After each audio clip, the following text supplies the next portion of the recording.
protestuesi është në të drejtën e tij për të protestuar, dhe kjo nuk ka pikën e dyshimit. Proteston për arsye politike, proteston për arsye ekonomike, proteston për çështje mjedisore, proteston për të fituar subvencionin në bujqësi, siç ndodh me fermerët e Evropës e kështu me radhë.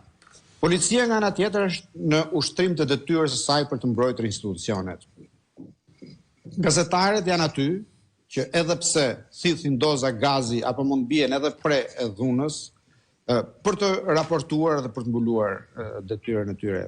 Por edhe gazetarët janë përgatitur sepse nuk është njësoj si të mbulosh një protestë, si të raportosh nga një front lufte apo të raportosh nga një sallë ku zhvillohet një konferencë në një hotel të Tiranës. E vizatuar në këtë mënyrë, protesta duket si një kaos ku gjithkush të bëj punën e vet dhe kush të dalë më i fortë. E megjithatë mendoj që nuk është kështu. Duke qenë se protesta është një mjet demokratik. Shteti ka monopolin e dhunës.